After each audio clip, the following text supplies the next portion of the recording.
अस्सलाम वालेकुम नाज़रीन, प्रोग्राम दो टूक के साथ मैं हूं आपकी होस्ट शुमाइला नवाज। नाज़रीन, शहर कायद कई तरह के मसाइल में घिरा हुआ है, लेकिन जो बुनियादी मसला है जो सबसे ज़्यादा अहम गर्दाना जाता है वो है पानी का मसला। पानी की बहरानी कैफियत है। इस वक्त शहर कायद के मुख्तलिफ इलाकों में लोग बहुत ज़्यादा परेशान हैं। मामलात ज़िंदगी खासी मुतासर है। आवाम जो कि पहले ही महंगाई से खासे बेबस नज़र आ रहे हैं, वो अब अरसा दराज से पानी भी ख़रीद कर पीने में पर मजबूर हैं। मुख्तलिफ इलाकों में पानी की फराहमी बंद है शहर कायद के, और कराची में पानी की यौमिया ज़रूरत के हवाले से 120 करोड़ गैलन इसकी ज़रूरत है। नलकों में पानी नहीं आता, लेकिन टैंकर्स में पानी बहुत ज़्यादा है। इंतज़ामिया ख्वाब गफलत के मज़े लूट रही है।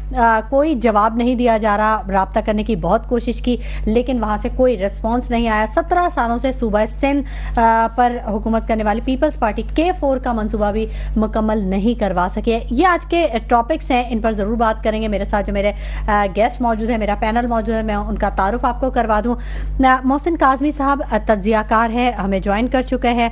जावेद सिद्दीकी साहब PTI से इनका ताल्लुक है, ये भी हमारे साथ स्टूडियोज में मौजूद है। जबकि फरीद आलम साहब सीनियर सहाफ़ी हैं और ये भी हमारे स्टूडियोज में मौजूद हैं। तीनों ही हमारे गेस्ट हैं, वो किसी तारुफ के मोहताज नहीं है। अक्सर आप इन्हें प्रोग्राम्स में देखते हैं और इनके तज्जियों से इस्तिफादा हासिल करते हैं। बहुत शुक्रिया आप तीनों का कि आप लोग प्रोग्राम में आए, अपने कीमती वक्त में से वक्त निकाल कर। पहले मैं बात करना चाहूँगी मोहसिन काज़मी साहब आपसे। मोहसिन साहब, हर रोज़, हर आने वाला दिन, हर नया दिन एक नया चैलेंज, एक नया मसला लेके शहर कायद के वासियों के सामने खड़ा होता है। लेकिन पानी का जो ये मसला है, ये अरसा दराज से हम देख रहे हैं कि जूं का तू है। गवर्नमेंट आई, बदली, सब कुछ हुआ, मेयर बदल गया, सब कुछ, ये मसला हल नहीं हुआ। इसके पीछे क्या वजूहात क्या है? सियासी वजूहात की कहीं कोई ताने बाने मिल रहे हैं या कोई और वजह है? अच्छा, देखिए, पानी एक ऐसी चीज़ है कि नेसेसिटीज ऑफ लाइफ है जी। एक आदमी बेहोश हो जाता है, आप सबसे पहले दवा नहीं तलाश करती हैं, आप पानी छिड़कते हैं उसके मुंह पे। बिल्कुल ठीक है। पानी के बगैर तो जिंदगी है ही नहीं, ठीक है, कहीं पे भी नहीं है। अब मसला ये है कि यकीनन शहर कराची की आबादी के दो तरीके बढ़ने के हैं। एक तो बाई बर्थ आबादी बढ़ रही है, ठीक है, और एक बाई माइग्रेशन बढ़ रही है। एक दफा मैंने बैठ कर, एक बस आती थी हमारे साइट एरिया के अंदर, किसी इलाके से, कोयटा से होती हुई, उसमें सब आते, मैं भी वहीं से आ रहा था। तो आप जरा से मेरा एक छोटा सा सर्वे देखे कि मैंने कोशिश की, मैंने कहा इसमें 100 आदमी बैठे हैं, इनमें से मैं एक से ये पूछूंगा कि यहाँ कौन पहली दफा आ रहा है। आप यकीन जाने 70% यंग लड़के जिनकी मूछें भी नहीं निकली, उन्हीं ने कहा हम पहली दफा आ रहे हैं। तो मैंने ये सवाल किया, तुम यहाँ काहे के लिए? कहने हम यहाँ आए हैं, नौकरी करें, यहीं रहेंगे, यहीं सब कुछ गुजारेंगे। तो अब आप बताइए कि कितनी आबादी आपकी कराची की बढ़ रही है। ये तवज्जो देना हुकूमत का काम था। अच्छा, मैं ये नहीं कहता हूँ कि आप उनको आने ना दें। पाकिस्तान अगर हैं तो वो रहेंगे, उनका हक है। अकोमोडेट करना आपका काम है। आपको इस बात को सोचना है कि हमारे शहर की ये आबादी है, इतनी हमें बिजली चाहिए, इतनी हमें गैस चाहिए, इतना हमें पानी चाहिए। ठीक है। आज सन 47 से लेके आज तक कराची में बड़ा काम होता रहा, लेकिन ऐलान ही होता रहा। 2019 में इनकी गवर्नमेंट बनी हुई थी, उसमें भी ऐलान हुआ था 4K का। तो बैठे में है ना जावेद सिद्दीकी साहब, इनसे भी पूछ लेते हैं। जावेद सिद्दीकी साहब, क्यों आपकी गवर्नमेंट में कोई पानी पे काम नहीं हुआ? शहर कायद के बासी वैसे बेचारे रहते हैं समुंदर किनारे और प्यासे रह जाते हैं। बिस्मिल्लाहिर्रहमानिर्रहीम। देखिए, जब दुनिया वजूद में आई थी तो इसमें जो सबसे पहले 3 चीजें थी, पानी, हवा और रोशनी। ठीक है। तो ये उस वक्त से आप मतलब एक जरूरत है, जाहिर सी बात है। इंसान, अब ये जरूरत अगर हुकूमत सिंध को अभी तक समझ में नहीं आई कि ये आम आदमी की बुनियादी जरूरत है, तो इस पे आप सिर्फ मातम ही कर सकते हैं, क्योंकि तो फेडरल पे डाल देती है। वो कहते हैं कि फेडरल नहीं, फेडरल का मसला नहीं है। आपको पता है कि बल्दिया और ये वाटर बोर्ड और ये कचरा उठाना, ये सब सिंध गवर्नमेंट ने अपने हाथ में लिया। 18वीं तरमीम के बाद, 18वीं तरमीम से पहले भी इन्हीं के मसले थे। अच्छा। वो तो सिर्फ एक सियासी बयान होता है कि जी हमारे इख्तियार नहीं है, हमें ये, लेकिन आप देखें लूट मार के सारे आपके इख्तियारात हैं। अच्छा, फिर दूसरी बात ये है कि ये शहर, कराची शहर, जो 65 से 70% रेवेन्यू देता है, वहां की बुनियादी जरूरत आप पूरी नहीं कर सकते और हुकूमत दावे करती है। आप मुझे दुनिया का वो शहर बता दें जहां पे इतना रेवेन्यू आता हो, वहां पे पानी का मसला हो या बुनियादी चीजों का मसला हो। मैं ख्याल शायद कराची के अलावा पूरी दुनिया में कोई ऐसा शहर नहीं होगा वो सिर्फ शहर कराची है। ये बात आपको अब समझ में आई है? जब आपकी गवर्नमेंट थी तब आपने इस पे तवज्जो नहीं दी कि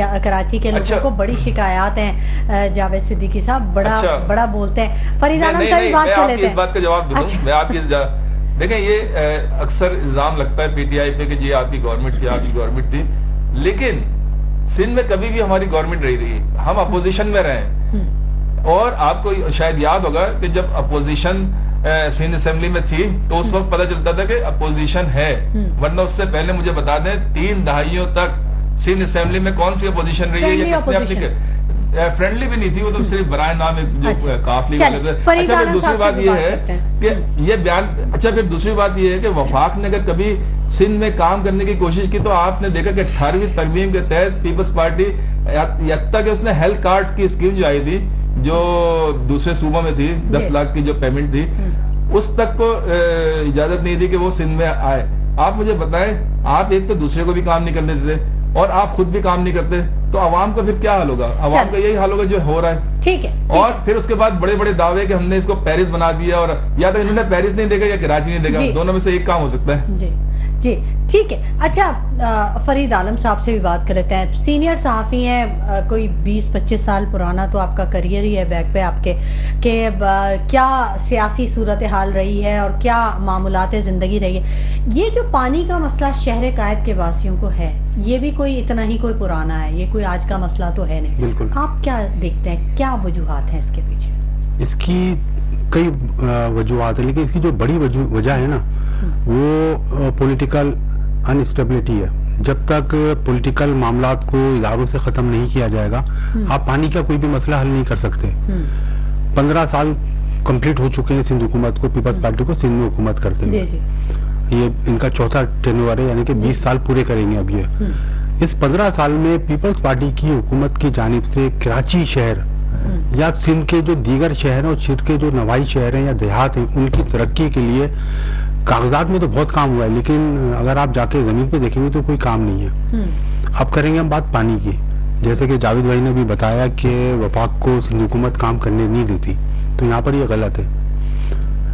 सिंध हुकूमत ने K4 का जब मंसूबा 2015 में पहली मरतबा लॉन्च हुआ था, 2015 में इसके जब इसकी मंसूबा बना, जो इसकी कॉस्ट आई 25 अरब रुपए की कॉस्ट थी, और तय ये पाया था कि वफाक और सूबा मिलके ये काम करेगा। K4 के बारे में बात जी, K4 की। लेकिन 2018 तक इस पे कोई काम हो ही नहीं सका, क्योंकि इसकी जो बुनियादी गलती ये हुई, जब इसकी PC1 बनाई गई तो वो PC1 ही गलत थी।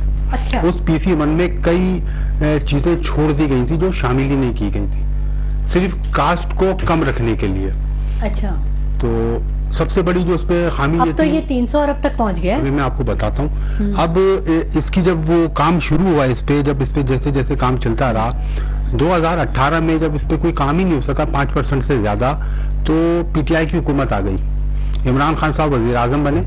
इमरान खान साहब कराची आए, कराची आने के बाद उन्होंने इस मंसूबे को मुकम्मल तौर पर टेक ओवर कर लिया। बोला कि हम पार्टनरशिप में नहीं बनाएंगे इसको, अब ये मंसूबा वफाक बनाएगा, क्योंकि सिंध हुकूमत नाकाम हो गई है इस मंसूबे को करवाने में। उन्होंने सिंध हुकूमत से ये लेके और इसको दे दिया वापडा को। अब 2018 से लेके अब तक 2024 आ गए। 2025 की इन्होंने एक डेडलाइन दी है कि इसमें ये मंसूबा तैयार हो जाएगा। 2015 से लेकर किसने डेडलाइन दी थी? वफाक ने डेडलाइन दी है। 2025 में वापडा ने कि हम इसको मुकम्मल कर लेंगे। 2015 से 2024 तक इसका 3-4 मरतबा तो इफ्तिताह हुआ है इस मंसूबे का। इसी KCR की तरह इफ्तिताह हो रहा है बार बार। और इस मंसूबे की जो कास्ट 25 अरब रुपए थी, अब इसकी कास्ट पहुंच गई है 1 खरब 25 करोड़ रुपए। अच्छा। 1 अरब यानी कि 100% इसकी कास्ट बढ़ चुकी है। लेकिन अगर हम जमीन पे देखेंगे तो काम इस पे हुआ है 20 से 25%, आज तक वापडा भी नहीं कर पाए। अच्छा। जिसकी बुनियादी वजह यह कि जब PTI की गवर्नमेंट थी, उस PTI की गवर्नमेंट ने इसको टेक ओवर तो कर लिया, लेकिन वफाकी बजट में K4 के लिए पैसे ही नहीं रखे। पैसे उन्होंने इतने कलील पैसे रखे थे कि उस पैसे में काम ही नहीं हो सकता था। फिर इसका दूसरा वजह यह बनी कि इसके डिजाइन में फॉल्ट था। अच्छा। उस डिजाइन को चेंज किया गया। अभी भी जो डिजाइन बनाया जा रहा है वो ये K4 बनने के बाद भी उससे वो मसला हल नहीं होगा, क्योंकि इसके अंदर जो उन्होंने टैंक रिजर्व टैंक बनाए वो टैंक इतने छोटे हैं कि उसके अंदर 2 से 3 दिन का ही पानी जखीरा हो सकता है। लेकिन जब इतना बड़ा मंसूबा दुनिया में कहीं भी बनाया जाता है तो उसमें 10 दिन के पानी स्टोर करने का, जखीरा करने का टैंक बनाए जाते हैं, लेकिन वो नहीं बनाए गए। अभी इसका इलेक्ट्रिकल काम अधूरा पड़ा हुआ है, इसका अभी इंफ्रास्ट्रक्चर ही डल रहा है। लेकिन उसके साथ साथ वफाक ने क्या किया है ज्यादती कि K4 मंसूबा अगर ये बना भी देंगे तो सुपर हाईवे से आगे लेके कैसे आएंगे, ये लाइन नहीं सकते। उसके लिए करना होगी पूरे शहर में पानी की लाइनें डालनी, जिसे ऑगमेंटेशन कहते हैं। जब ये मंसूबा बनाया गया था उसमें ऑगमेंटेशन को रखा ही नहीं गया था। अच्छा जी, जब ये मंसूबा बनाया गया था उसमें ऑगमेंटेशन शामिल ही नहीं थी। मतलब मंसूबा एक तरफ आके और वो वहीं खत्म हो जाए, अब वो आगे कैसे लेके जाएगा, आवाम तक कैसे पहुंचेगा? अब ऑगमेंटेशन की जब ये बात सामने आई और इत्तेफाक से ये बात नहीं सामने लेके आया था, अच्छा, तो मैंने ही इसके जो पहला प्रोजेक्ट डायरेक्टर उसको मैंने ही हटवाया था। जब ये चीजें हम सामने लेके आए तो उसको ये ऑब्जेक्शन आपने उठा दी? जी, हमने चीज बताई कि ये गलत हो रहा है, यहाँ पर ये मंसूबा जो है नाकाम मंसूबा, ये बन ही नहीं सकता ऑगमेंटेशन के बगैर। जब आप पानी सुपर हाईवे तक ले आओगे, सुपर हाईवे से शहर में कैसे लेके आएंगे आप? तो उस पर ये बात हुई। उस वक्त के जो प्रोजेक्ट डायरेक्टर थे सलीम सिद्दीकी साहब, उन्होंने कहा कि हम ये बाद में बनाएंगे। मतलब आप बाद में कैसे बनाओगे, ये मंसूबा मुकम्मल करोगे आप सुपर हाईवे पे, सुपर हाईवे से आगे पानी आएगा ही नहीं, तो ऑगमेंटेशन तो चाहिए। तो उनका कहना यह था यार इसकी कास्ट बहुत ज्यादा बढ़ रही थी, तो हमने इसको PC1 में रखा ही नहीं। सबसे बड़ा तो ये एक खामी इस मंसूबे में सामने आई थी। फिर इसका जो डिजाइन था मुख्तलिफ अदवार में वो डिजाइन चेंज होता रहा, क्योंकि उसमें बहुत बासर सियासतदानों की जमीनें आ रही थी। उन्होंने उन जमीनों से लाइन गुजारने की इजाजत नहीं दी, जिसकी वजह से 3 मरतबा इसका डिजाइन चेंज हुआ। इस वक्त कराची में जो पानी की जरूरत है 1200 से लेके 1500 क्यूसिक मिलियन गैलन डेली चाहिए आपको। मतलब ये बिल्कुल वही वाला यहाँ पे भी मामलात हुए हैं, जैसे कालाबाग डैम आज तक नहीं बन सका। मोहसिन साहब क्यों उससे मिलता जुलता कुछ ऐसे मामलात देख रहे हैं? तो सोच रहा था 1962 का प्लान है वो जी, और कालाबाग डैम पे इतना कौम को बहकाया, हम भी उसमें बहकने वाले में शामिल हैं। हमने भी अखबार में कॉलम लिखा था सब्ज बाग कालाबाग की जगह, तो वो तासुब की नजर कर दिया। आप यकीन जाने 1962 में अगर वो बन जाता ना तो पाकिस्तान बहुत बुलंद होता। अच्छा, बहुत बुलंद होता। अच्छा, आपके पास वो नहीं था, अल्टरनेट पे आपको जाना चाहिए था। 1969 के बाद डैम कोई नहीं बना है। अभी भी सुनने में कहानी आती है डैम के पैसे जमा हो गए, डैम बन रहा है, डैम बन रहा है, पता नहीं कब बनेगा। अगर आप ये मंसूबा बना भी लेंगे ना, देखिए अव्वल तो ये मंसूबा भी 3-4 साल तक मजीद नहीं बनेगा, क्योंकि अभी 20 से 25% इस पे काम हुआ है। K4 मंसूबे की बात देखिए अभी भी एक्निक के अंदर वफाकी हुकूमत ने अभी भी जो है ऑगमेंटेशन की PC1 अप्रूव नहीं की। एक्निक में 3 साल से पड़ी हुई है, वो अभी भी रुकी हुई है। शहबाज शरीफ जब PDM की गवर्नमेंट आई तो उन्होंने बहुत बड़ा एहसान किया था कराची के ऊपर। 1 अरब रुपए रखे थे, 125 अरब रुपए के मंसूबे पे 1 अरब रुपए वो रखे गए थे बजट के अंदर। उस 1 अरब रुपए में क्या काम होता? देखिए ऑगमेंटेशन वहां पर पड़ी हुई है, बार बार आती है एजेंडे के अंदर, लेकिन अप्रूव नहीं हो रही। सिंध गवर्नमेंट तैयार बैठी है कि ये अप्रूव करें तो हम यहाँ पर ऑगमेंटेशन पे काम शुरू करें। K4 मंसूबा अगर आप बना भी लेते तो K4 मंसूबे को आप पानी कहाँ से देंगे? अभी आप पहले एक ही फेज बन रहा है उसका 260 मिलियन गैलन का। जो 600 मिलियन गैलन पानी जिस मंसूबे से आना था वो 260 मिलियन पे आके रुक गया है कि 260 मिलियन गैलन पानी आपको इससे फराहम किया जाएगा। लेकिन K4 मंसूबे के लिए आप पानी लाएंगे कहाँ से? क्योंकि वफाक का जो पानी का पूल है, तीनों सूबों ने मना कर दिया है, सिंध समेत 4 सूबों ने मना कर दिया है कि हम पानी नहीं दे सकते। जब वो पानी नहीं दे सकते तो इतने अरबों रुपए खर्च करके उधर से हवा देंगे आप लोगों को? अच्छा, ये K4 मंसूबा तो ये इतना बड़ा टॉपिक है कि इसके लिए तो अलग से एक सीरीज चाहिए प्रोग्राम्स की, जिसमें ताकि लोगों को पता तो चले कि प्रॉब्लम है क्या है इसके अंदर। डालते हैं जी जी। इस वक्त मैं ये कर जितनी मेहनत ये नई तरमीम पे की गई है, इतनी मेहनत बिलावल साहब अपने वालिद के साथ मिलके बैठ जाएं, क्योंकि दायरे से प्रेसिडेंट है वो, इस हुकूमत का हिस्सा है, और जो चाहते हैं ये मनवा लेते हैं अपनी बात, क्या नाम है, गवर्नमेंट के साथ। तो बैठ के करें, और टाइम फैक्टर बहुत जरूरी है। अभी आपके सामने मिसाल दी, मेरे पास ये रिकॉर्ड मौजूद है। 25.5 का आपका ये प्रोजेक्ट था जो इस वक्त 150 बिलियन पे पहुंच गया, ठीक है, जो आप 300 कह रही थी। बिल्कुल बिल्कुल, इस पर बात करेंगे। अगर ये 10 साल के बाद बनेगा तो पता नहीं कहाँ पहुंच जाएगा। बिल्कुल गुफ्तगू का सिलसिला जारी रहेगा, आप सबकी बात सुनेंगे, लेकिन वक्त हो गया एक छोटे से ब्रेक का। हमारे साथ रहिएगा। वेलकम बैक नाज़रीन। गुफ्तगू के सिलसिले को हम आगे बढ़ाएंगे। बहुत अहम टॉपिक पे डिस्कशन यहाँ पर जारी है और बड़े जय्यद, एक तो उलमा होते हैं जय्यद, लेकिन मैं कहूँगी कि यहाँ पे जय्यद सहाफ़ी भी बैठे हैं, जय्यद पॉलिटिशियन भी बैठे हैं, जय्यद आलिम भी बैठे हैं, जो कि बहुत ज़बरदस्त मालूमात हमें फराहम कर रहे हैं और आवाम को ये समझने की ज़रूरत है कि कहाँ कहाँ उनके साथ खेल खेला गया। मोहसिन काज़मी साहब, आप कुछ बात आपकी मुनक़ता हो गई, बताइए। यही कह रहा था, इस वक्त जरा कराची के अंदर हाल देखिए, 1 लीटर पानी आप मिनरल वाटर की बोतल खरीद लें, उतने में 1 लीटर पेट्रोल मिलता है। ठीक, ये हमें इस पानी की इस बोतल की तरफ किसने लगाया? अब हर घर में मिनरल वाटर यूज हो रहा है। इसका बजट जो है कोई छोटा मोटा बजट नहीं होता। होना तो ये चाहिए कि आप मीठा पानी हमें घरों में दें जी। गरीबों को नहीं, सबको दें, आप अमीरों को भी दें, ये आपकी ड्यूटी है। मीठे पानी की जितनी बड़ी लाइनें आ रही हैं कराची में, देखिए कराची में पानी कहाँ से आता है? धाबी जी से आता है, हब डैम से आता है। धाबी जी से 150 किलोमीटर है। 150 किलोमीटर जो पानी आ रहा है उसमें से 28 जगह पे बड़ी चोरियां अभी भी हो रही हैं, जबकि 300 से ज्यादा पानी चोरों को पकड़ लिया गया। वो जो पानी चोर है वो इतने ताकतवर है, जब उनके खिलाफ ऑपरेशन किया जाता है ना, तो जो ये जो ताकत का तवाज़ुन बिगड़ता है। जावेद सिद्दीकी साहब, आप क्या कहना चाह रहे थे? काफी देर से कुछ कहना चाह रहे हैं, आप बताइए जरूर। अभी हमारे जो साफी दोस्त है उन्होंने बड़ा अच्छा तज़किया किया है। देखें, पानी का ये जो मसला है, ये जैसे अभी भाई साहब ने कहा कि खान साहब के दौर में और कुछ भी नहीं हुआ। एक तो खान साहब का दौर ही, हमारा जो पीटीआई का दौर था, एक मुख्तसर से दौर था, और उसमें एक कोरोना का जो 2 साल तो कोरोना ने ले लिए थे, सही है ना। अच्छा, फिर दूसरी बात, आखिरी में जाते हुए इक़्तिसादी राब्ता काउंसिल से अप्रूवल हो चुकी थी K4 की, लेकिन जैसा कि अभी आपने खुद कहा कि माफियाज, आपको शायद याद होंगी कि औरंगी टाउन की डिप्टी डायरेक्टर शाहिदा रहमान ने पूरी एक रिपोर्ट दी थी पानी, कराची के पानी की सप्लाई की और चोरी की, और उसमें कौन कौन मुलविस है इसकी, क्योंकि उसमें हमारी सरकारी सारी एजेंसियां मुलविस थी, और उसके बाद आपने देखा उनका क्या हाल हुआ। तो मसला कहने का ये कि सिंध में कोई काम करना चाहे तो यहाँ पे, वैसे तो हमारी पूरे पाकिस्तान में जो माफियाज हैं बहुत ताकतवर हैं, वो किसी को करने नहीं। अच्छा, फिर आपने ये देखा कि डैम जो हमारे, जिससे जैसा कि अभी कालाबाग डैम का जिक्र हुआ, दूसरा तो अभी आपने IPPs के जो नवाजने का जो अमल था वो भी आपने सुना कि कितने अरबों के हिसाब से उनको नवाजा गया। तो ये डैम ना बनने की वजूहात या पानी के जो मसाइल हैं और बिजली के जो मसाइल हैं, उसकी वजह ये थी कि ये जितको आप अरबों रुपए दे रहे थे, उसमें जो आप कमीशन माफिया बैठी हुई थी, वो आपको ये काम ही नहीं करने दे रही थी। वरना पीटीआई ली गई है जी। पीटीआई की गवर्नमेंट ने कोशिश बहुत की, बहुत सारे मंसूबे शुरू किए। एक तो उनके जो मुद्दत थी वो बहुत मुख्तसर थी, कोरोना और FATF के भी मामला चल रहे थे, तो लेकिन उसके बावजूद आप देखें इक़्तिसादी राब्ता कमेटी से वो अप्रूव हो गई थी, तो आप अब बना देते। अब 3.5 साल का दौर आपके पास आ गया, अप्रूवल चीज पड़ी थी, आप काम शुरू करते।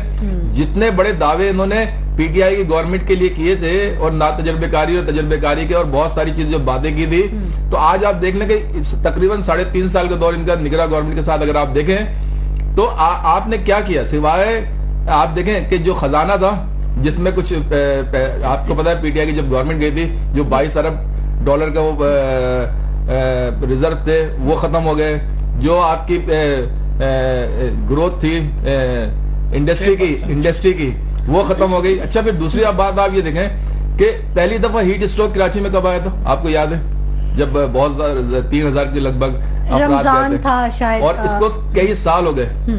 और इसकी बुनियादी वजह आप देखें, इस वक्त जो मौसमी तब्दीलियां हो रही हैं उसमें एक वजह यह कि पानी का लेवल आपका जो 40-50 फुट पे था वो 200 फुट पे चला गया। तो ये सारी चीजें, तो फिर सिंध गवर्नमेंट किसका इंतजार कर रही है? अपनी आवाम को आपने एक तो रोजगार नहीं दे सकते, पानी नहीं दे सकते, आप सिर्फ दावे कर सकते हैं, यहाँ से टैक्स ले सकते हैं और अपनी जायदादें बाहर बना सकते हैं। तो ये चीजें हैं जो किसी भी पॉजिटिव काम में आड़े आती हैं। ये वो माफियाज हैं जो इस मुल्क को खोखला कर चुकी हैं। अच्छा, ये और आपने देखा, अभी आपने तरमीम में देखा, जो तरमीम की गई है, देखें अदालतें, हम नहीं कहते कि अदालतों का निजाम बहुत अच्छा चल रहा है, वहां पे फैसले बहुत अच्छे हो रहे हैं, लेकिन उसमें इस्लाह की जरूरत थी। उसमें आप कब्जे की जरूरत नहीं थी कि जी मेरा कब्जा हो जाए, मेरी मर्जी का चीफ जस्टिस आ जाए और मेरी मर्जी के जजेस आ जाए। नहीं, क्यों? क्योंकि अच्छा, फिर अब ये तरमीम इस तरह की जरूरत क्यों पेश आ रही है?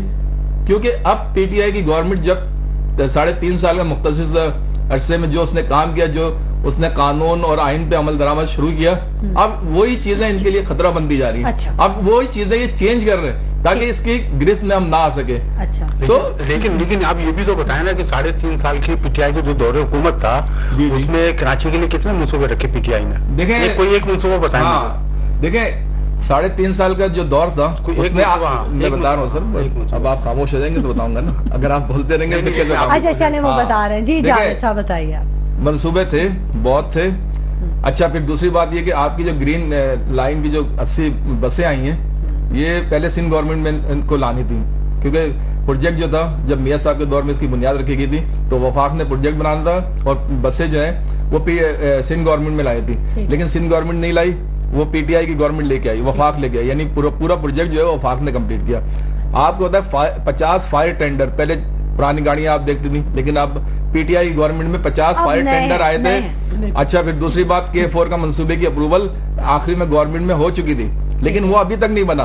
ठीक है, अगर आप कहते हैं पीटीआई ने नहीं किया, आपकी पीटीआई ने नहीं किया, बात यह है कि कोई भी वफाकी हुकूमत लेकिन कराची के ऊपर इन्वेस्टमेंट करने को तैयार नहीं है। देखिए, मसला ये है कि आप आज पीटीआई को सिंध गवर्नमेंट 5 साल देते, उसके बाद आप ये 30 साल से है ना, 30 साल नहीं दे, सिर्फ एक टर्नओवर दे दे।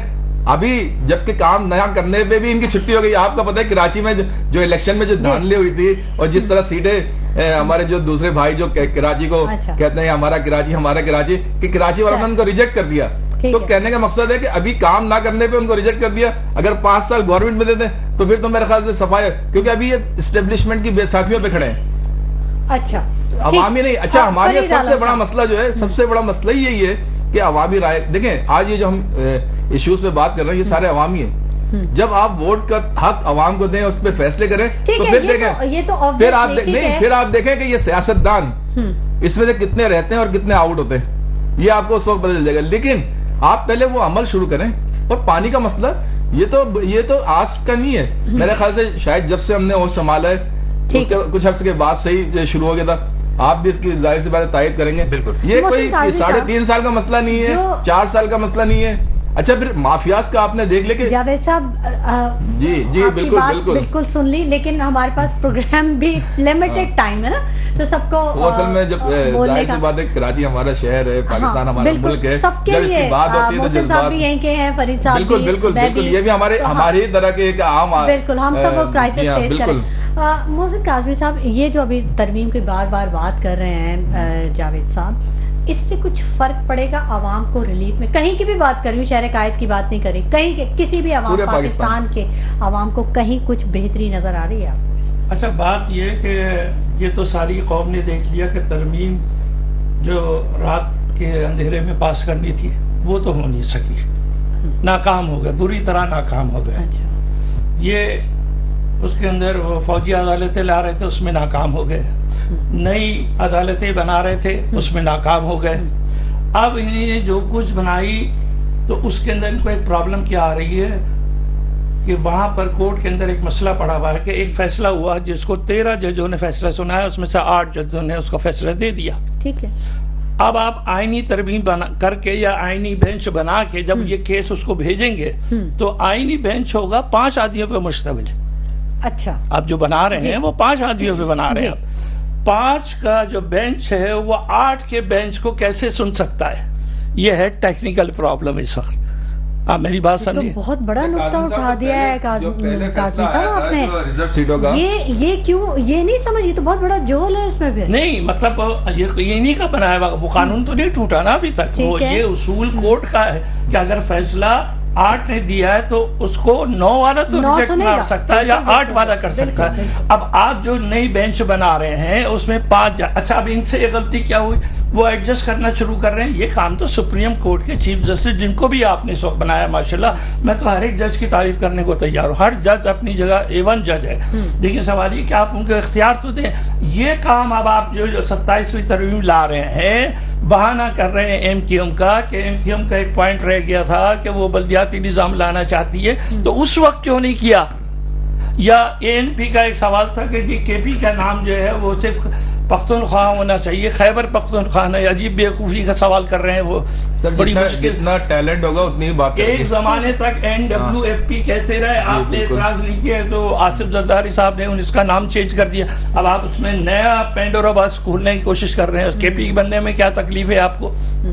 ये सब वो बहाने हैं, लेम एक्सक्यूज कि हम किसी सूरत से 27वीं तरमीम का कोई बहाना बनाएं और लाएंगे वो ड्राफ्ट जो छुपा हुआ होगा, जो अभी तक अप्रूव नहीं हो सका। हाँ। अच्छा, फिर दूसरी बात ये है कि नाम चेंज करना और ये अवामी मसले नहीं है, जो अवामी मसले हैं उनकी तरफ आए। फरीद आलम साहब, आपका क्या कहना है? क्या आपकी क्या रिसर्च कह रही है, क्या सूरत हाल है इस बारे में? देखिए, अगर आप पानी की बात कर रही हैं और शहरी मसाइल की बात कर रही हैं तो शहरी मसाइल हल करना हुकूमत की जिम्मेदारी होती है, लेकिन बदकिस्मती से ये है कि सिंध में जो 15 साल से हुकूमत बन रही है उनकी ये विली नहीं है कि उसके लिए कोई तरमीम आने को तैयार नहीं। कराची समेत सिंध के जितने भी शहर हैं उन शहरों में जो सरकारी इदारे उनका इंतजामी इंफ्रास्ट्रक्चर बिल्कुल तबाह हो गया। कोई इदारा ऐसा नहीं है जहाँ पर करप्शन इस वक्त आम ना हो। करप्शन का नाम भी चेंज हो गया, अब तो कमीशन रख दिया, मतलब अब आपने रिश्वत नहीं होती, वो कमीशन होता है। तो बर्बाद हो चुका है इस वक्त इलाका। कराची में इस वक्त आपको 13 से 1500 मिलियन गैलन पानी डेली चाहिए। अभी आपको पानी मिलता है सिर्फ 600 मिलियन गैलन। 600 मिलियन गैलन में से 100 मिलियन गैलन आपको मिलता है हब डैम से और 550 मिलियन गैलन आपका आता है धाबे जी से। हब डैम की जो हमारी किनाल है वो इतनी पुरानी हो चुकी है कि उसमें 80 मिलियन गैलन की गुंजाइश है। 80 मिलियन गैलन पानी मिलता है आपको, 20 मिलियन गैलन पानी आपको हब डैम से नहीं मिलता। अच्छा, 80 मिलियन गैलन में से भी तकरीबन आपका 20 मिलियन गैलन पानी लीकेजेस की नजर हो जाता है। 10 से 15 मिलियन गैलन पानी हब डैम से कराची जो नॉर्थ कराची पंपिंग स्टेशन है वहां तक आते आते चोरी कर लिया जाता है। यही सूरत हाल आपकी धाबे जी से मलिर आते आते तकरीबन 100 मिलियन गैलन पानी जो है लीकेजेस की नजर होता है। तकरीबन 200 मिलियन गैलन पानी अभी भी चोरी कर लिया जाता है, जबकि भरपूर ऑपरेशन किया जा रहा है, बड़ा कामयाब ऑपरेशन किया जा रहा है। दर्जनों की तादाद में यहाँ पर पानी के जो हाइड्रेंट जो थे वो मस्मार कर दिए गए, सैकड़ों गैर कानूनी कनेक्शन निकाले गए। लेकिन हमारे पास वाहिद शहर है कराची दुनिया का शायद जिसमें पानी का कोई रिसोर्स नहीं है। हमारे पास पानी नहीं, अपना पानी नहीं, हमें पानी लेना पड़ता है। अच्छा, ये जो अभी जावेद साहब बात कर रहे थे कि 200 फीट पानी नीचे चला गया कराची के, बिल्कुल तो ये इसकी क्या वजूहत थी, ये जरूर बताइए। उसकी वजह मैं आपको बताता हूँ कि देखें, आज से अगर हम 20-30 साल पहले चले जाएं तो पानी की जो खपत थी ना यहाँ पर कराची में तकरीबन 800 मिलियन गैलन थी 20 साल पहले। अब वो खपत हो गई है 1200 मिलियन गैलन। तो जमीन से पानी निकालने का रिवाज बहुत कम था। ये बोरिंग और बोरिंग का रिवाज बहुत कम था, लेकिन अब हर घर में बोरिंग है। क्योंकि आपके पास जो पानी है ना, पानी आपको जो 600 मिलियन गैलन डेली आपको जो कागजात में निकल रहा है, जो हमारा कोटा है, उस कोटे की निस्बत हमें पानी जो मिलता है पूरे शहर को वो 400 से 380 मिलियन गैलन से 400 मिलियन गैलन पानी मिलता है, वो मिलता ही नहीं है। उस 480 मिलियन गैलन में भी जो इलाकाई सतह पे चोरी हो रही है, जो फैक्ट्रीज में पानी जा रहा है, जो मुख्तलिफ बेवरेजेस को जा रहा है, जो मिनरल वाटर बनाने वाली कंपनियों को जा रहा है, उसको अगर हम निकाल दे तो आम आदमी को तकरीबन 250 से 300 मिलियन गैलन पानी मिलता है। पानी पहले यही मिलता था, लेकिन कराची की आबादी कम थी। कराची की आबादी आज से 20 साल पहले 1.5 करोड़ 1 करोड़ के करीब थी। इस वक्त कराची की आबादी 300 करोड़ से ज्यादा हो चुकी है। अब उन 300 करोड़ लोगों को पानी चाहिए, हर सूरत में पानी चाहिए। एक आदमी दिन में तकरीबन 7 गैलन पानी इस्तेमाल करता है। अब आप 300 करोड़ लोग हैं, 3 करोड़ लोग हैं तो 3-3.5 करोड़, ठीक है, आप इसको मल्टीप्लाई करें तो कितना पानी इस्तेमाल और रिसोर्स आपके पास वही है। पानी को अगर आपने इसकी मुंसिफाना तकसीम, जब पानी का शहर में बुरहान हुआ तो इसमें एक पानी के शेड्यूल जारी किया था, नागा सिस्टम लगाया। तो उस नागा सिस्टम के तहत हर शहर के हर हिस्से को हर 3 दिन के बाद पानी की सप्लाई की जानी थी, लेकिन उस पर अमल नहीं हुआ। आज कराची में बहुत सारे इलाके ऐसे जहाँ 24 घंटे बिला तातुल पानी आता है और कई इलाके ऐसे जहाँ एक महीने पानी नहीं आता। ठीक है, इसकी जिम्मेदार total Karachi water and sewerage board है, क्योंकि उनका अमला है नागा सिस्टम पे अमल कराना एमडी वाटर बोर्ड की जिम्मेदारी है, सीओ वाटर बोर्ड की जिम्मेदारी है। लेकिन क्योंकि इदारे इतने पॉलिटिसाइज हो चुके हैं कि एमडी हो या सीओ हो या उसका चीफ इंजीनियर हो, तो मेयर है ना, चेयरमैन मेयर है, बिल्कुल। तो मोहसिन काज़मी साहब, अच्छा, मेयर के किरदार को आप कैसे एक वजूहत बताएं, इसमें एक पॉइंट मैं ऐड करना चाह रहा हूँ, है कि गालिबन मुस्तफा कमाल साहब के जमाने के अंदर जब कराची के अंदर ग्रीन करने की कोशिश की और दरख्त लगाए गए, कोनोकार्पस, हाँ, इस दरख्त की खुसूसियत ये नीचे से पानी खींच लेता है। नीम के दरख्त लगाए जाते थे पुराने जमाने के अंदर घना भी होते थे और वो पानी नहीं लेते एक थे। नीम का दरख्त 2.5 टन के एसी की कूलिंग देता है। हाँ, वो भी बड़ा देता दरख्त। है, ऑक्सीजन आपको प्रोवाइड बिल्कुल, करता है, बिल्कुल, हवा साफ अस्पतालों में करता है। लगाए जाते थे। बिल्कुल, बिल्कुल आपने सही। जो दरख्त लगाए हैं वो नीचे से पानी खींच रहे हैं, तो इसलिए आज भी मेरे घर के अंदर पैसे लिए गए हैं कि साहब वो जो है बोरिंग जो है और गहरी करनी है। नहीं, उसकी एक और वजह भी है ना, देखिए एक आखिरी मनसूबा कराची में 2000 K3 था। K3 के बाद कराची के लिए 1 लीटर पानी भी इजाफा नहीं किया गया, जबकि आबादी इसकी डबल हो गई है। पानी का इजाफा आप नहीं कर रहे, पानी चोर इस वक्त देखिए, इतने ताकतवर हो मैं गए। एक अहम बात थोड़ी आप लोग जरा थोड़ा सा मुझे भी मौका दें, क्योंकि असल में मसला पता है क्या, देखिए दुनिया भर में पानी के जो सप्लाई है घरों में वो तकरीबन फ्री हो गई है, लोग फिर मतलब घूमते हैं और कमर्शियल बेसिस पे। लेकिन आज इंडस्ट्री में मीटर लग रहे हैं कि जितना पानी इस्तेमाल करेंगे उतने आपको बिल देना पड़ेंगे, मतलब ज्यादा चार्जेस लेने के बाद भी पानी सप्लाई नहीं हो रहा। अच्छा, दूसरी बात ये कि अभी मैं ये बात इसलिए कहना जरूरी समझता हूँ कि पिछले दिनों मीटर जब लगे थे, एक तो इन्होंने मीटर लगाए के बाद ये बाहर मीटर लगेंगे, देखिए पानी कौन चोरी करे, पानी का तो मीटर नॉर्मल ही होता है। अच्छा, जब वो मीटर चोरी हो जाते हैं तो इन्हीं का अमला उस मीटर को लगाने के लिए तकरीबन कोई 30,000 मांगता है, कोई 40,000 मांगता है, और मतलब कि आप पानी के मीटर भी लगा रहे हैं, इसके बजाय फिक्स कर दें, जितनी बड़ी फैक्ट्री हो उस हिसाब से फिक्स कर दें। तो मतलब माफियाज हर चीज में कमीशन एजेंट बनी हुई है, चाहे वो पानी हो। जावेद साहब, वो एक मिनट पाएगा जी, वो मीटर लगाना इसलिए जरूरी है कि देखें आप तय नहीं कर सकते कि इस फैक्ट्री में कितना पानी इस्तेमाल होगा ना। मीटर पानी अभी भी हमें महंगा नहीं मिल रहा, फ्री और पानी। मेरा ख्याल है मीटर जरूरी इसलिए भी है अच्छा, जावेद साहब, ताकि जो इस्तेमाल करने वाला है उसको भी जी, उसकी अहमियत का अहमियत का एहसास पता हो, हो, वो बात पे अच्छी करेगा। है। अभी भी पानी लेकिन आपको बहुत अभी महंगा नहीं मिलता, आप जाए आपको नहीं इंडस्ट्री पता। में जिनके देखें बाहर लगे, जाहिर सी बात है आजकल आपको पता है कि जो जिस तरह चोरी चकारी हो रही है, उसको मीटर को लगाने के लिए फिर 30-30, 40-40, 50-50 हजार रुपए डिमांड किए जाते हैं। वो तो एक अलग मैटर है ना। यानी हर चीज वो तो में लॉ एंड माफिया ऑर्डर की वो तो सिचुएशन अलग अगर चीज है। अच्छी हो तो लेकिन नहीं, कुछ तो भी फिर नहीं। जो आपने फिर आप पानी फ्री की बात की है ना, फ्री में अच्छा पानी नहीं, आपको नहीं मिल सकता। फ्री नहीं दे, कमर्शियल फ्री नहीं दे। मैं नहीं कह रहा कि आप कमर्शियल फ्री दें। आप जैसे 120 गज का है फैक्ट्री, या 240 की, 400 की, या 1000 गज की है, तो उसके हिसाब से एक फिक्स रेट कर दें। नहीं हो सकता फैक्ट्री में फिक्स, वो कितना पानी फैक्ट्री इस्तेमाल कर रही है कोई आप नहीं कर सकते। घर थोड़ी है कि आपका 80 गज का घर है, फिर मीटर चाहिए होगा। मीटर आपको लाजमी। मीटर अभी भी चाहिए। पानी की अगर हम बात करें महंगाई की, तो पानी हमें 35 से 40 पैसे पर गैलन मिलता है, लेकिन सबसे खतरनाक 35 से 40 पैसे पर गैलन हमें मिलता जी, है, वही पानी और आप- हम जिसे खरीदते हैं वो अब लीटर आप सोचें, लीटर लेते नहीं हैं तो छोटी सी टैंकर, बॉटल। भाई टैंकर लेकिन सबसे माफिया की खतरनाक बात यह है कि टैंकर माफिया की सरपरस्ती भी वही लोग कर रहे हैं। जी, वाटर कॉर्पोरेशन में जिस तरह से बैनुल अक़वामी बैंकों की इन्वेस्टमेंट हो रही है, जब ये पैसे वापस दिए जाएंगे 12 साल के बाद, जो फिर आप रेट बढ़ जाएंगे। वो आप सोच नहीं सकते कि आपको पानी कितना महंगा पड़ेगा। ठीक मोहसिन है, काज़मी साहब, वक्त अब कम रह गया है, आपकी यानी- बात जरूर सुनेंगे। जी, एक जुमला मैं कहना चाहता नहीं नहीं हूं। आप बोले, अभी है वो टाइम ये तो। है कि मौजूदा हुकूमत से आप कोई उम्मीद ना रखें, 1% ये कुछ नहीं काम करेंगे।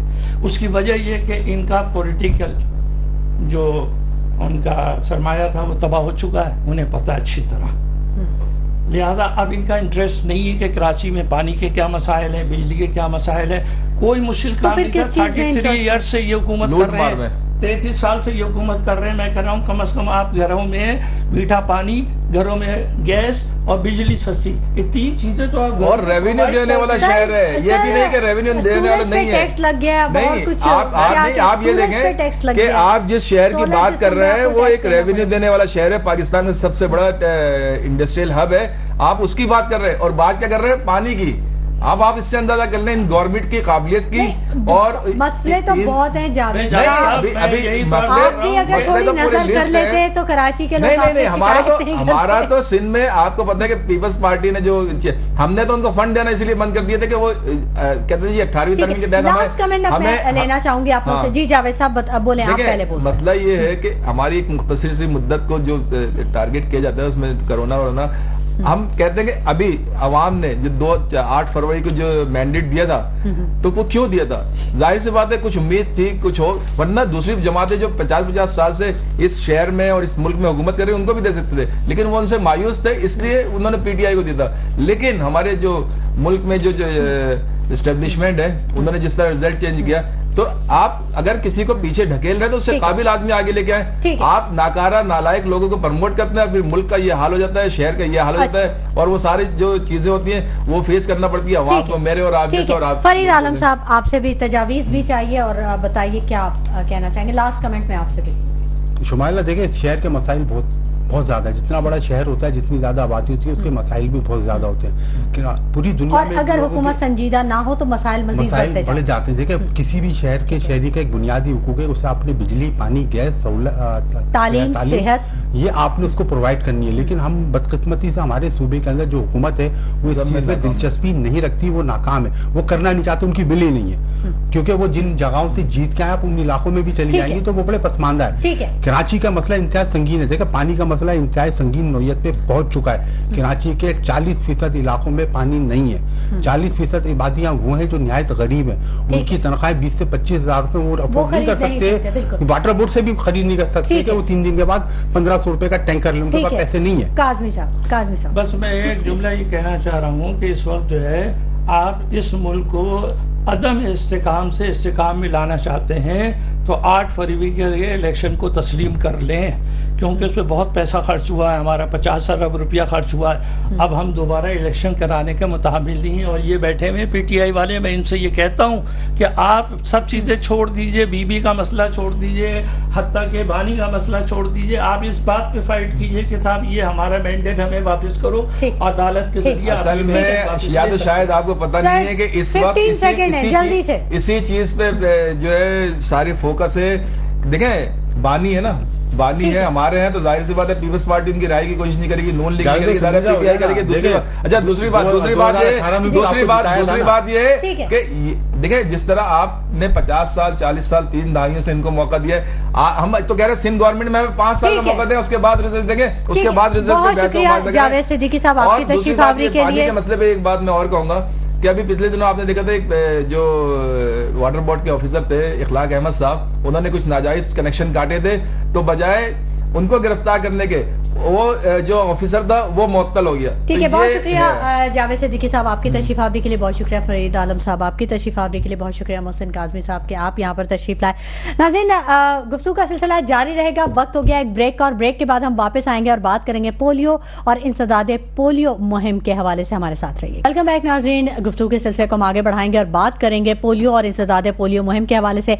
मुल्क भर में इंसदादे पोलियो मुहिम का आगाज है और 3 नवंबर तक पोलियो मुहिम जारी रहेगी, जबकि 4.5 करोड़ बच्चों तक रसाई का हदफ मुकर्रर किया गया है। सिंध में 1 करोड़ 6 लाख से ज्यादा बच्चों को पोलियो के कतरे पिलाए जाएंगे। इंतहाई खतरनाक मर्ज है, खतरनाक वायरस से फैलता है और एक बच्चे से दूसरे बच्चे की जाने भी जाता है, और एक सिलसिला है जो कि शुरू हो जाता है और माजूरी का इसका इख्तिताम हो जाती है। हमारे साथ ज्वाइन कर लिया डॉक्टर दुर्रेश शहवार साहिबा ने, पाकिस्तान पीडियाट्रिक एसोसिएशन से इनका ताल्लुक है। बहुत शुक्रिया डॉक्टर दुर्रेश शहवार साहिबा। मेरी आवाज आप तक पहुंच रही है? जी बिल्कुल जी। डॉक्टर साहिबा, हम बात कर रहे हैं पोलियो और इंसदादे पोलियो मुहिम के हवाले से। कुछ मालूमात दरकार होंगी कि ये कैसे ये मर्ज फैलता है और पाकिस्तान में इसकी क्या शरह है? अगर हम बात करें इस साल रवां साल में हमारे पास अनफॉर्चुनेटली 39 केसेस हैं जो पोलियो के पॉजिटिव हो चुके हैं। उसमें से 9 केसेस जो हमारे सिंध के अंदर हैं और उसमें से भी 2 केसेस हमारे शहर कराची से पॉजिटिव हुए हैं। पोलियो वायरस एक्चुअली जो फैलता है वो हमारे यहाँ जो हमारा एनवायरमेंटल सैंपल होता है, जो सीवरेज लाइन है उसके अंदर ये इसके जो है वायरस डिटेक्ट होता है और ये ओरोफिकल रूट के थ्रू जो है वो ट्रांसफर होता है। अगर किसी भी एक एरिया के अंदर जो है वो अगर वायरस पाया जा रहा है तो वहाँ पे चांसेस होता है कि उस एरिया के बच्चे मुतासर हो सकते हैं अगर उनके अंदर पोलियो वैक्सीन या इम्यूनिटी प्रॉपर नहीं बनी हुई है तो। अच्छा, तो ये बताइएगा कि किस उम्र के बच्चे से ज्यादा मुतासिर होते हैं? बहुत छोटे बच्चों में होता है, बाय बर्थ भी हो सकता है, या एक मखसूस उम्र है जिसमें ये बच्चा मुतासिर होता है? बिल्कुल, पोलियो का जो ये वायरस है ये 5 साल से कम उम्र के बच्चों को जो है वो मुतासिर करता है और इसकी वैक्सीन जो पैदाइश के साथ ही देना शुरू कर दी जाती है। पैदाइश के वक्त 6 हफ्ते पर, 10 हफ्ते पर, फिर 14 हफ्ते पर 9 महीने और 15 महीने पे इसकी वैक्सीन रूटीन इम्यूनाइजेशन जो कहलाती है, EPI वैक्सीनेशन, जो हुकूमत की तरफ से फ्री है, वो तमाम बच्चों को दी जाती है। उसके बाद एक्चुअली पोलियो वायरस से बचने के लिए किसी भी बच्चे को जो 5 साल से कम उम्र का है, उसको कम से कम 15 से 20 डोजेस देना जरूरी है, ताकि उसकी इम्यूनिटी उस वायरस के अगेंस्ट बन सके। अच्छा, तो जी, तो जो भी अगर वायरस अगर किसी बच्चे के अंदर ऐसे जाता है जिसके पास इम्यूनिटी नहीं है या उसकी वैक्सीनेशन प्रॉपर नहीं हुई हुई है, तो फिर वो वायरस बच्चे के अंदर गट में जाके जो वो एक्यूट फ्लैसिड पैरालिसिस यानी जिस्म की माजूरी कर सकता है। वो जिस्म का कोई भी हिस्सा मुतासिर हो सकता है, अपर लिम्ब यानी हाथों की माजूरी भी हो सकती है, लोअर लिम्ब यानी पैरों की माजूरी भी हो सकती है, रेस्पिरेटरी मसल्स को भी जो है वो अफेक्ट कर सकता है। अच्छा, ये एक बच्चे से दूसरे बच्चे को लग जाता है, छूत की बीमारी है या मौरूसी बीमारी है? नहीं, ना ये छूत की बीमारी, ना ये मौरूसी बीमारी। एक्चुअली ये वायरस की ट्रैवलिंग की वजह से होती है। अगर हम बात करें आज से कोविड के जमाने में जाए तो हमारी नकल मकानी कम हो गई थी, तो हमारे पास वायरल सैंपल लोड जो था, जो हमारे एनवायरमेंटल सैंपल है, वो बहुत रिड्यूस हो गया था। सिर्फ 50 एनवायरमेंटल सैंपल्स के अंदर हमारा सैंपल मौजूद हो रहा था और वायरस नहीं था, यानी डिजीज नहीं थी। लास्ट ईयर के एंड तक हमारे पास वायरल सैंपल बढ़ गए, यानी जब नकल मकानी होती है तो कोई भी अडल्ट भी जो है उसको कैरियर के तौर पर ला सकता है इस वायरस को, और गट के जरिए एक्सक्रीट कर देता है, अपनी एक्सक्रीटरी सिस्टम के थ्रू गट में आ जाता है, और वो जो हमारे सेवेज सिस्टम को मुतासिर करता है। और आपको पता है हमारे यहाँ प्रॉपर हाइजीन ना होने की वजह से कहीं ना कहीं सेवेज का सिस्टम वाटर सैनिटेशन से मिलता है, वो वायरस बच्चे के अंदर वाया ओरल रूट वो जाता है। अगर वो बच्चे के गट में चला गया है तो फिर वो अगर उसकी इम्यूनिटी नहीं है तो वो फिर उसको मुतासिर करेगा, डेफिनेटली पैरालिसिस करेगा, तो जिंदगी भर की जिस्मानी तो क्या ये गंदा पानी या फिर गंदगी ही इसकी बुनियादी वजूहात है? इसकी बुनियादी वजह जो है वो सबसे पहले है इम्यूनाइजेशन। अगर बच्चे की प्रॉपर इम्यूनाइजेशन होगी, उसको जो हिफाजती टीका जात हैं वो प्रॉपर उसकी वक्त पर जो वैक्सीनेशन की डेट्स उस पर अगर लगेंगे, जब भी कैंपेन आएगी उसको एक्स्ट्रा डोजेस मिलेंगी तो उसकी इम्यूनिटी बूस्ट हो जाएगी।